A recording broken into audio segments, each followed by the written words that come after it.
Quelque chose d'extraordinaire vient de se produire dans les paisibles collines du nord du Japon, quelque chose dont les implications pourraient s'étendre bien au-delà des murs d'un simple couvent.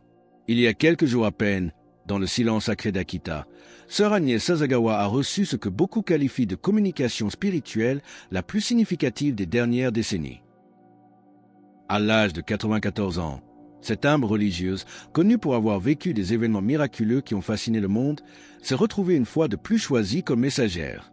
Mais cette fois, le message n'était pas une exhortation générale à l'humanité. Il portait un nom spécifique, une destination précise et une urgence qui a créé une onde de choc dans les cercles les plus profonds de la mystique catholique. Le destinataire de cette communication divine n'était autre que le père Petar Ljubicic, le prêtre croate qui détient l'une des responsabilités les plus solennelles de l'histoire religieuse moderne. Depuis des années, il attend, dans la prière, le moment où il sera appelé à annoncer au monde les 10 secrets confiés aux voyants de Medjugorje. Ce qui se passait dans ces heures matinales tranquilles au couvent d'Akita a désormais relié 2 des phénomènes prophétiques les plus profonds de notre temps, créant un pont spirituel qui s'étend sur des continents et des décennies. Selon des sources proches du couvent, Sœur Sasagawa s'est réveillée avant l'aube du 19 novembre avec une sensation écrasante de présence divine. Le même ange gardien qu'il avait visité tout au long des années 1970 est apparu une fois de plus. Mais cette rencontre portait un poids différent de toute visitation précédente. Les paroles de l'ange étaient directes et empreintes d'une urgence sacrée. Le message était clair. Cherche immédiatement le père Petar, car le temps de la révélation approche plus vite que prévu. Les événements annoncés à la fois à Akita et à Medjugorje convergent vers un moment singulier qui se manifestera avant la fin de l'année 2025. Ce message de convergence et d'urgence est au cœur de notre partage aujourd'hui. Comme petit merci de nous rejoindre, nous offrons un moment de bénédiction partagée. Commentez avec le mot « foi » si vous êtes ouvert à recevoir une pensée finale spéciale dédiée à tous ceux qui participent.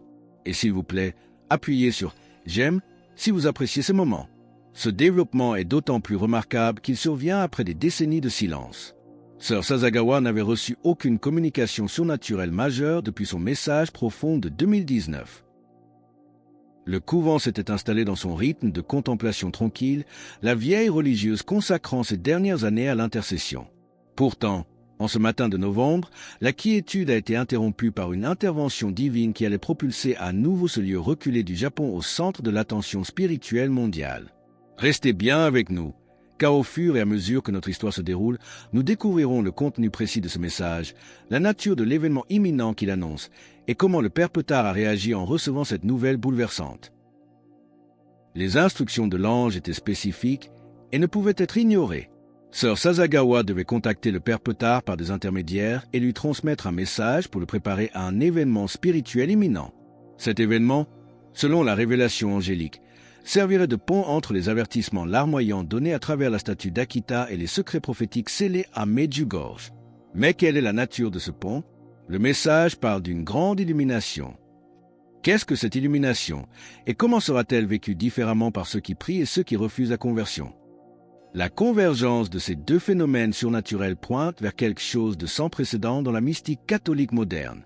Au cœur de cette tempête prophétique se trouve le père Petar Ljubicic. Aujourd'hui septuagénaire, il a vécu toute sa vie sacerdotale avec la conscience solennelle qu'un jour, il serait appelé à révéler au monde les secrets de Medjugorje. Choisi personnellement par la voyante Mirjana Dragišvili, il a passé des années à se préparer par le jeûne et la prière. Le poids de cette responsabilité a façonné son existence. Sachant que le moment venu, il n'aura que 7 jours pour annoncer chaque secret avant qu'il ne se manifeste. Cependant, ce qu'il n'aurait jamais pu prévoir, c'est que sa vocation serait intrinsèquement liée à des événements se déroulant à des milliers de kilomètres de là, dans un couvent japonais. Le message délivré à Sœur Sasagawa contenait des détails spécifiques sur la nature de cette convergence. L'ange a parlé d'une grande illumination. Ce ne sera pas un événement réservé à une élite spirituelle. Cette illumination touchera les cœurs des croyants comme des non-croyants. Ce sera l'événement qui validera simultanément les avertissements donnés à Akita et les prophéties conservées à Medjugorje. Mais attention, cette illumination ne doit pas être mal comprise. Elle n'arrivera pas sous la forme d'une destruction ou d'une punition vindicative. Elle viendra comme un acte final de miséricorde divine, une grâce permettant à l'humanité de voir clairement, peut-être pour la première fois, la réalité spirituelle qui nous entoure. C'est ici que la préparation du cœur devient une question de vie ou de mort spirituelle. Ceux qui se sont préparés par la prière et le repentir vivront cette illumination comme une paix profonde. En revanche, ceux qui ont obstinément refusé l'appel à la conversion pourraient trouver cette clarté soudaine absolument écrasante. C'est l'accomplissement de la parole de l'apôtre Paul. Car Dieu, qui a dit « La lumière brillera du sein des ténèbres », a fait briller la lumière dans nos cœurs pour faire resplendir la connaissance de la gloire de Dieu sur la face de Christ. 2 Corinthiens 4:6. Le moment de cette révélation est particulièrement significatif, compte tenu de l'état actuel du monde. Alors que l'année 2025 se déroule, les tensions mondiales continuent de croître, les catastrophes naturelles augmentent en fréquence et en intensité, et la confusion spirituelle se répand même au sein des communautés religieuses. La convergence d'Akita et de Medjugorje suggère que ces événements ne sont pas aléatoires. Ils font partie d'un plan divin qui se déploie depuis des décennies. Les larmes versées par la statue de Marie au Japon et les secrets conservés par les voyants en Bosnie-Herzégovine se révèlent être des éléments interconnectés d'un même message prophétique. Le rôle de sœur Sasagawa en tant que messagère entre ces deux mondes souligne les voies mystérieuses de la Providence. Malgré son âge avancé et sa fragilité physique, elle reste spirituellement vigilante et réceptive. Sa vie, marquée par la souffrance et des guérisons miraculeuses, l'a préparée à servir de pont entre ces manifestations divines. Le fait qu'elle ait été choisie pour contacter directement le Père plus tard souligne l'urgence absolue du message. Les implications pratiques de ce développement se font déjà sentir. Le Père plus tard est entré dans une période de prière intensifiée, conscient que l'échéance approche. Mais ce dernier message se distingue par une spécificité nouvelle. Plutôt que de parler en termes génériques, la révélation angélique a fourni des informations concrètes. Elle suggère que l'accomplissement des deux séries de prophéties se produira simultanément. Cette union des traditions spirituelles orientales et occidentales en un témoignage prophétique unifié est le point culminant de décennies de préparation. La communauté catholique mondiale est désormais en état d'anticipation spirituelle accrue. Mais l'ange ne s'est pas contenté de donner des généralités. Il a donné une chronologie prophétique précise. Il a désigné un moment crucial au début du mois de décembre 2025. Quelle est cette période de 3 jours mentionnée par l'ange, commençant par une fête mariale spécifique, durant laquelle le ciel s'ouvrira d'une manière jamais vue depuis l'ère apostolique? Le message de l'ange à Akita ne s'est pas limité à une vague exhortation. Il a fourni une chronologie prophétique d'une précision redoutable. Selon les sources du couvent, l'ange a parlé d'une période de 3 jours débutant le 8 décembre en la fête solennelle de l'Immaculée Conception. Durant ce triduum sacré, le ciel s'ouvrirait d'une manière jamais vue depuis l'ère apostolique. Cette date n'est pas choisie au hasard. Elle s'aligne profondément avec la tradition catholique sur le rôle de Marie comme médiatrice de toutes les grâces et son intervention décisive dans les derniers temps. Face à cette révélation, la réponse du Père Petard a été empreinte d'une profonde humilité mêlée d'une sainte crainte. Comprenant que son rôle de héros des secrets a pris des dimensions qu'il n'avait jamais anticipées, il est entré dans une période de jeûne et de prière sans précédent. La connexion avec Akita lui a révélé que les messages qu'il annoncera ne sont pas des îlots isolés, mais font partie d'une immense tapisserie de communication divine s'étendant sur des décennies et des continents. Comme le prophète Habakkuk l'a écrit, car c'est une prophétie dont le temps est déjà fixé. Elle marche vers son terme et elle ne mentira pas. Si elle tarde, attends-la, car elle s'accomplira certainement. Habakkuk 2h3. Cette prophétie marche désormais vers son terme. Depuis la visitation de novembre, les phénomènes surnaturels entourant les deux sanctuaires se sont drastiquement intensifiés. À Akita, un miracle olfactif a recommencé. La statue en bois de Notre-Dame a recommencé à émettre ce même parfum doux et céleste qui avait accompagné ses larmes miraculeuses dans les années 70. Les pèlerins qui franchissent le seuil du couvent rapportent un sentiment écrasant d'anticipation, comme si la création elle-même retenait son souffle avant l'événement. Plus frappant encore, des guérisons documentées ont recommencé à se produire, notamment le rétablissement complet de l'audition d'une enfant née sourde, un miracle qui fait écho à la propre guérison de sœur Sasagawa des décennies plus tôt. Pendant ce temps, à des milliers de kilomètres de là, à Medjugorje, l'atmosphère est électrique. Les voyants rapportent une intensité inhabituelle dans leurs apparitions quotidiennes. Mirjana Dragicevic-Soldo, celle-là même qui a choisi le Père Petard, a été vue dans des états d'extase prolongés.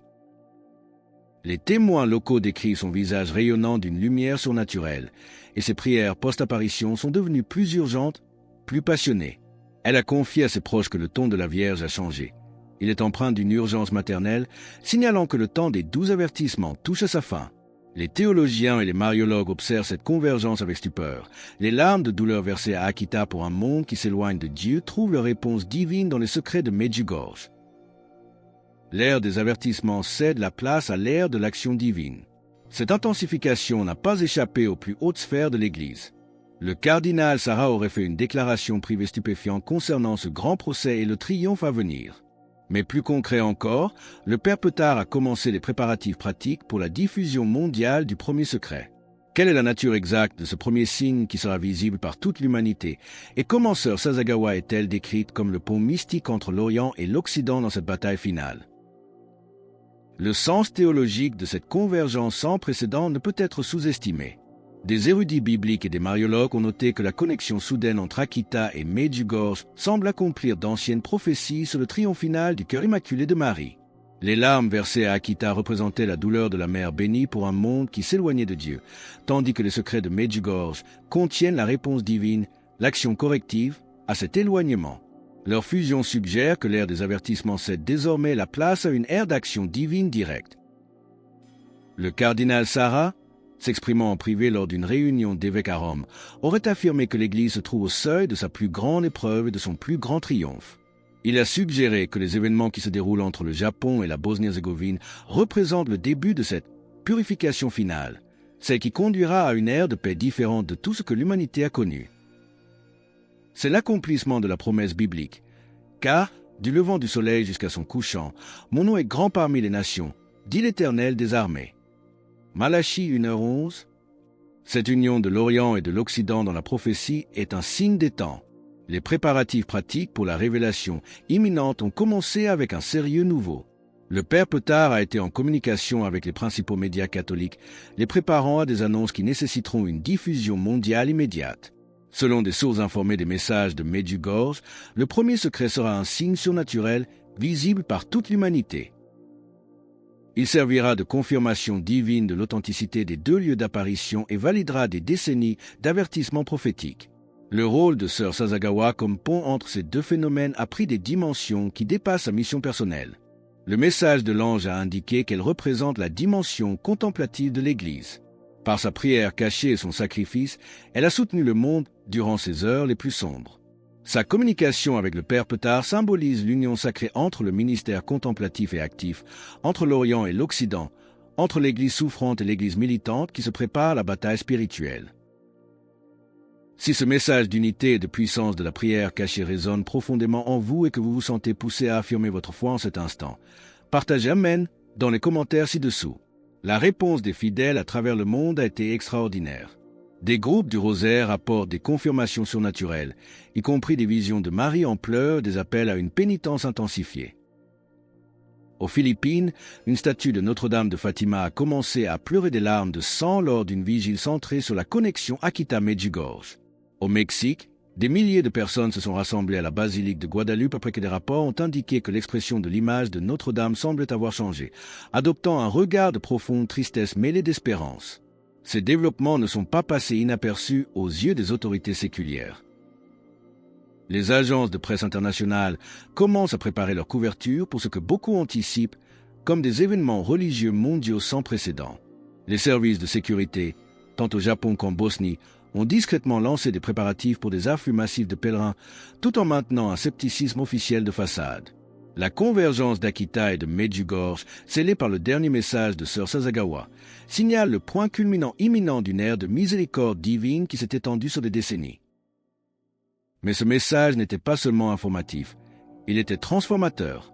Il appelle chacun à examiner son cœur avant que le moment de la révélation n'arrive. Le pont est établi.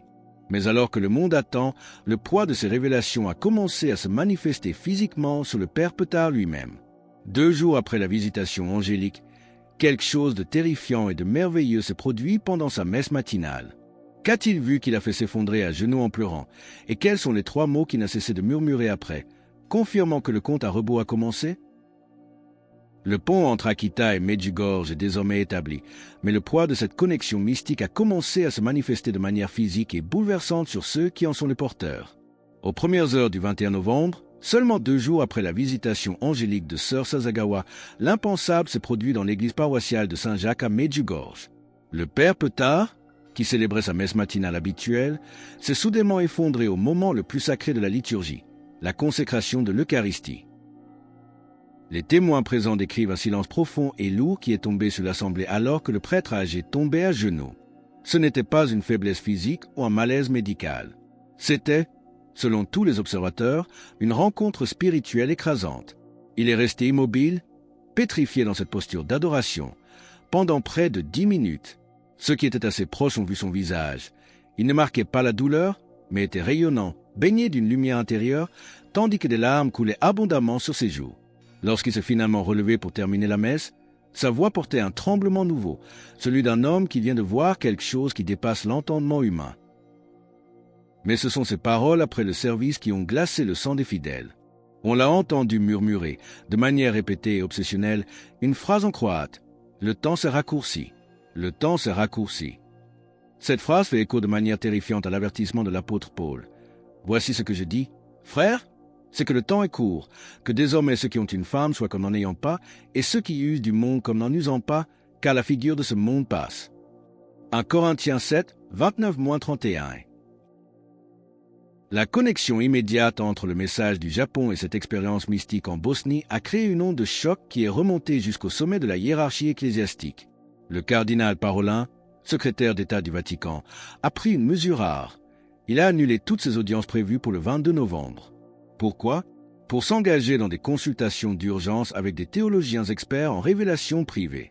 Des sources au sein du palais apostolique suggèrent que le pape François lui-même a été informé de ces développements. Bien que le Saint-Siège maintienne sa prudence habituelle, il y a une reconnaissance croissante en coulisses. La convergence d'Akita et de Medjugorje représente quelque chose de totalement sans précédent dans l'histoire des apparitions. Jamais auparavant 2 sites distincts, séparés par des décennies et des continents, n'avaient démontré un lien surnaturel aussi clair et direct à travers leurs messagers respectifs. Les implications pour l'eschatologie catholique sont immenses. La phase finale de l'histoire du salut pourrait se dérouler beaucoup plus rapidement que ce que les théologiens pensaient. Pendant ce temps, à Akita, l'intensité spirituelle a atteint un nouveau sommet. Sœur Sasagawa est entrée dans un état de prière quasi constant. Elle ne parle que lorsque c'est absolument nécessaire, maintenant un visage de profonde absorption spirituelle. Les autres sœurs du couvent rapportent qu'elle passe des nuits entières prosternée devant le Saint-Sacrement. Parfois, on l'entend murmurer des prières dans des langues qu'elles ne parviennent pas à identifier, peut-être la langue des anges ou une intercession pour les nations. Son directeur spirituel a confirmé qu'elle continue de recevoir des locutions intérieures, mais leur contenu reste pour l'instant sous le sceau du secret, en attente de l'examen ecclésiastique. Tout cela pointe vers une date imminente. Le message angélique a désigné le 8 décembre, fête de l'Immaculée Conception, comme une échéance prophétique.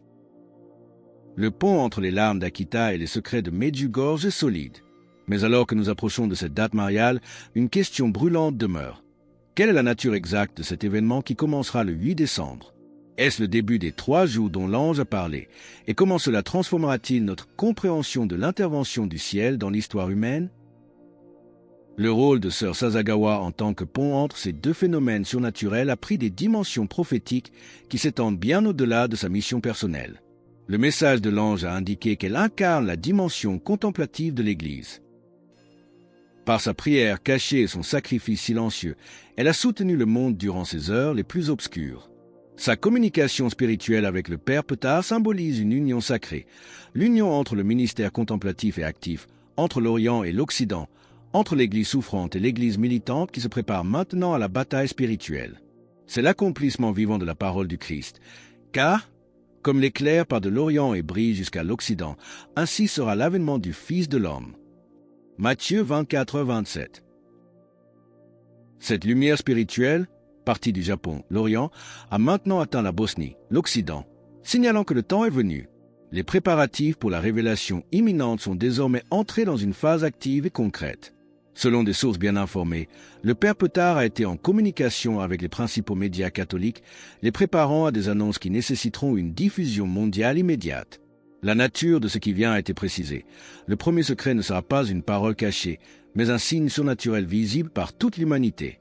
Il servira de confirmation divine absolue de l'authenticité des 2 sites d'apparition et validera instantanément des décennies d'avertissements prophétiques.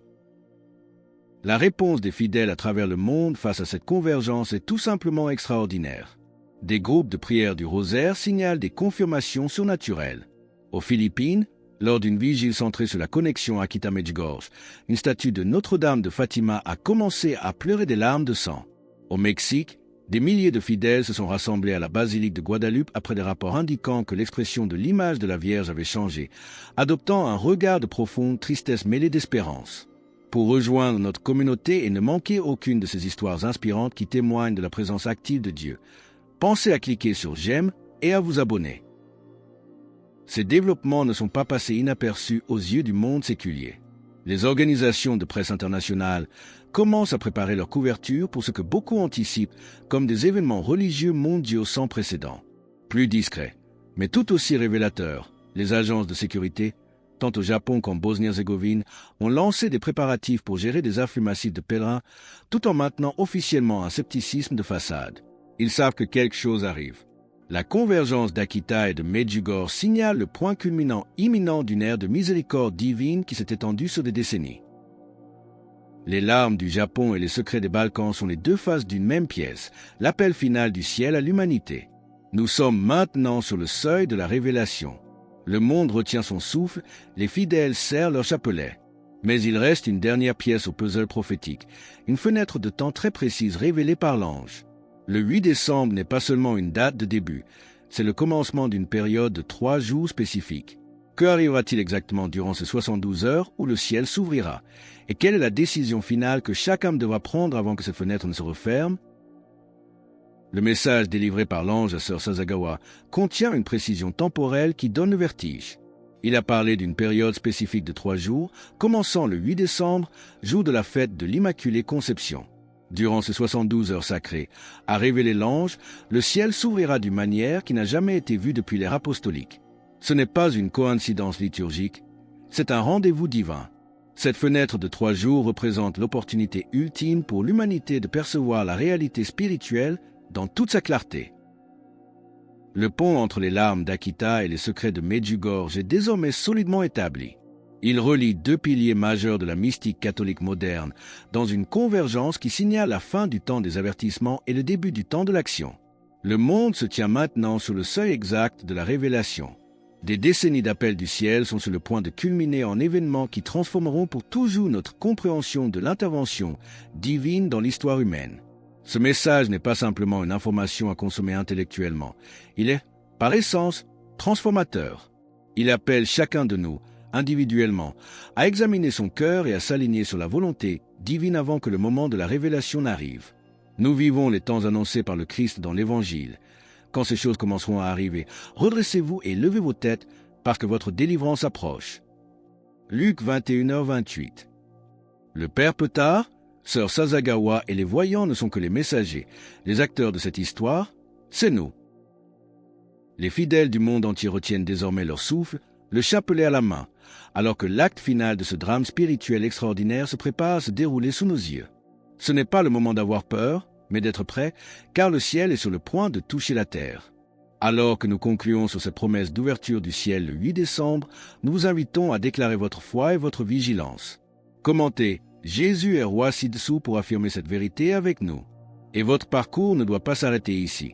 Cliquez sur la vidéo qui apparaît maintenant sur votre écran pour un autre message puissant que nous avons préparé pour vous.